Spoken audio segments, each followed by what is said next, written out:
Grégoire, bonjour. Bonjour. Alors Grégoire, on te connaît un petit peu à TV Bruit parce que vous venez souvent avec Nothing to Hide au THSF faire des conférences et on diffuse régulièrement vos conférences. Qu'est-ce que tu peux nous réexpliquer? Qu'est-ce que c'est Nothing to Hide, pardon.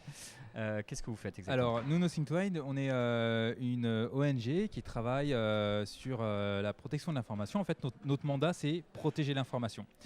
Ce qu'on fait, c'est qu'on explique à des gens qui en ont besoin, des professionnels de l'information, que ce soit des journalistes, mais pas uniquement, des syndicalistes, des militants, des activistes, des défenseurs des droits de l'homme.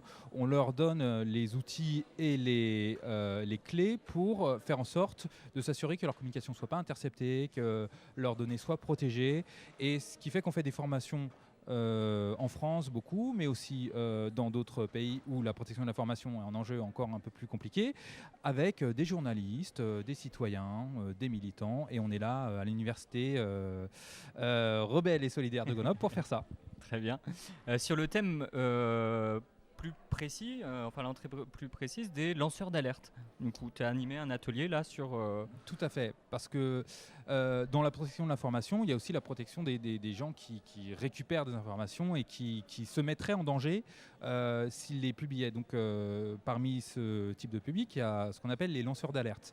Les lanceurs d'alerte, un lanceur d'alerte, c'est quelqu'un qui, en son âme et conscience, qui prend connaissance d'une information et qui, en son âme et conscience, se dit je ne peux pas garder ça pour moi, c'est un scandale ou sanitaire ou financier et je dois le révéler. Alors c'est très compliqué parce que les lanceurs d'alerte, contrairement aux journalistes, ils n'ont pas la protection, ils ne sont pas protégés par la loi sur la liberté de la presse, ils ne sont pas journalistes, ils n'ont pas la carte de presse. Et justement, il y a une loi qui est passée il n'y a pas longtemps qui s'appelle la loi Sympa 2 qui offre une protection à ces lanceurs d'alerte. Elle n'est pas parfaite, mais bon, elle existe. Et nous, on fait partie d'un collectif, on est au comité de pilotage nous, Nothing to Hide, on est au comité de pilotage d'une organisation qui s'appelle la Maison des lanceurs d'alerte, dont l'objectif est justement d'apporter une aide financière, psychologique, technique aux lanceurs d'alerte. Et nous, on intervient sur la partie technique pour expliquer comment faire en sorte d'envoyer des informations sans savoir que ça vient de nous, ou alors de manière ultra sécurisée, parce qu'on va forcément avoir à faire des documents sensibles. Qu'on essaie d'avoir des réflexes du coup que certainement on n'a pas face un peu à l'opacité d'Internet, de la manière dont circulent les informations, nos données, etc. quoi.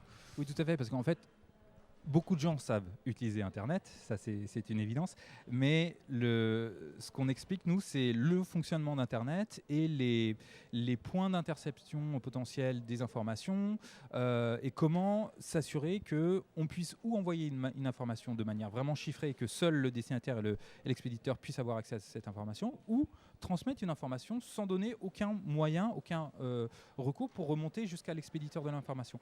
Alors là, quand on dit ça, on se dit, on s'entend souvent dire mais vous travaillez avec les terroristes, mais non, pas du tout, parce que parfois, et c'est ma conviction, c'est la conviction de plein de gens qui sont chez Nothing to Hide, parfois la loi ne protège pas suffisamment et on est obligé de, par exemple, envoyer un sujet auprès de médias, de le faire sortir et de ne pas respecter les paliers qui sont imposés par cette loi Sympa 2. Je ne vais pas rentrer dans la technique, mais grosso modo, si on est un lanceur d'alerte dans une entreprise et qu'on vient avoir connaissance d'une information qu'on veut faire sortir, pour obtenir une protection juridique dans le cadre de cette loi, on est obligé de s'adresser à son supérieur hiérarchique, puis après à l'autorité administrative qui gère le secteur en question, et enfin, éventuellement, d'aller voir des médias. Mais quand on a une information, un scandale quelconque, sanitaire, financier, et qu'on constate au sein d'une organisation, au sein d'une entreprise, et qu'on doit aller s'adresser à sa hiérarchie, bah, parfois c'est pas forcément une évidence et c'est pas forcément efficace. Est-ce que, j'imagine du coup il y a beaucoup d'appréhension de la part des lanceurs d'alerte avant de se lancer dans cette démarche-là. Du coup, ce que vous faites est évidemment hyper intéressant, mais est-ce que ça rajoute pas dans l'appréhension je vais pas savoir m'en sortir, je vais pas réussir à me protéger, du coup, et finalement donner une espèce de réalité de bah oui, si vous faites ça, il va pouvoir se passer ça. Comment vous gérez ça? T'as raison, on n'avait pas pensé à ça, donc on va arrêter tout de suite. Non. Ce qu'on essaye de faire, nous, dans le cadre de ce projet-là, c'est d'intervenir en amont. C'est-à-dire que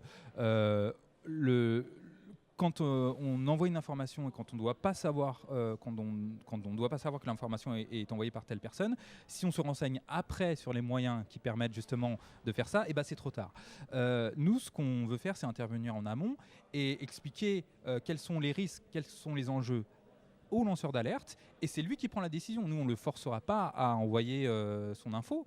Nous, on lui dit, attention, si tu fais ça, les risques juridiques sont ceux-là, les risques techniques sont ceux-ci, etc. etc. Et tu le fais quand tu es prêt, voilà, il n'y a pas de souci. Et l'idée, c'est d'accompagner, c'est pas juste une formation one shot, c'est d'accompagner le lanceur d'alerte sur tout son processus à lui, parce que y a des lanceurs d'alerte connus, il y en a quelques-uns. Alors le plus connu spécialement pour ceux qui connaissent le THSF, c'est Edward Snowden. Une lanceuse d'alerte dans un autre domaine, qui est connue, c'est Irène Frachon sur le Mediator. Et tous ces gens-là ont vu leur vie complètement bouleversée par la décision qu'ils ont prise à un moment de dire moi je ne peux pas supporter ça, je dois donner cette information à la connaissance du public. Et le but de ce projet-là, c'est de dire faisons en sorte que ce soit possible sans que les lanceurs d'alerte ne payent trop cher le prix de leur engagement. Donc tu disais que vous faites partie d'un collectif, je ne sais pas comment ça se nomme du coup, qui travaille là-dessus, où il y a plusieurs organismes, tu pourras peut-être les citer. C'est quoi le travail en gros de ce collectif, vous, sur le côté technique? Il y a d'autres approches Oui, alors pour l'instant c'est un projet. C'est un projet qui va voir le jour normalement d'ici avant la fin de l'année, puisque les statuts sont écrits. Ça va être une association et qui aura pour objectif d'accompagner les lanceurs d'alerte sur plusieurs plans. C'est pour ça que ce projet réunit plusieurs acteurs. Et donc, les sujets sur lesquels les lanceurs d'alerte vont être accompagnés, c'est déjà sur l'aspect juridique, qui est essentiel pour faire en sorte de savoir quels sont les risques et quelles sont les protections qui existent. Et par exemple, au sein de ce collectif, on retrouve Transparency International, Greenpeace, Sherpa, notamment des organisations qui sont assez habituées à travailler sur des aspects juridiques compliqués. Et on retrouve évidemment Nothing to Hide, parce que nous, on va travailler sur l'accompagnement technique des lanceurs d'alerte, mais aussi de la structure elle-même. Et oui, j'imagine du coup qu'ils ont besoin autant d'eux de savoir un peu comment récupérer, comment échanger. Voilà. Parce que si le lanceur d'alerte envoie son information de manière sécurisée à la maison des lanceurs d'alerte et que la maison des lanceurs d'alerte est un gruyère avec plein de trous et que l'information fuite, ça va être bien pour personne.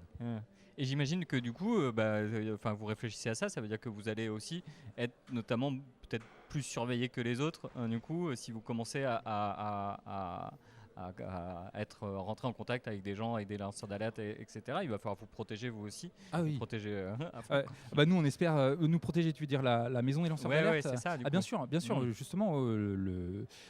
Parce qu'en fait, quand on est la plupart des alertes un peu connues médiatiques, la plupart des jurisprudences qu'il y a eu avec la loi Sapin 2, c'est quand même beaucoup de lanceurs d'alerte dans le cadre d'entreprises et pas des petites entreprises. L'industrie pharmaceutique, l'environnement, le retraitement des boues toxiques, etc. Donc des gens qui ont des moyens, qui ont pas mal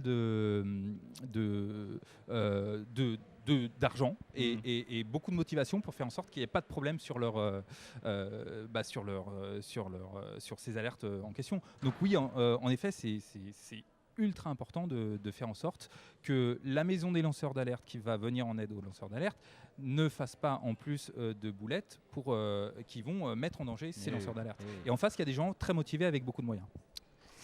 Merci Grégoire, je ne sais pas si tu veux rajouter quelque chose du coup par rapport à tout ce qu'on vient de se dire. Merci beaucoup de nous donner la parole. On se revoit toujours à Toulouse. Un plaisir. Donc, au THSF, donc le Toulouse Hackerspace Factory. Du coup, pour ceux qui ne connaissent pas et où on peut retrouver justement la dernière conférence qui était sur la nouvelle loi, c'est ça du coup. Tout à fait. Sur la loi sur la circulation des fausses informations, aka fake news, parce qu'on travaille sur tout ce qui est information, protection de l'information, également sur le cadre juridique. Et on avait fait une conf au THSF. Le THSF qui est un événement qu'on aime beaucoup, puisque Nothing to Hide est né là-bas. Et donc on est ravis d'y aller. Et venez l'année prochaine parce que ce sera les 10 ans. Exactement, et on y sera évidemment avec TV Bruit. Et merci Grégoire, on se retrouve là-bas quoi. Merci, à très bientôt. À très bientôt.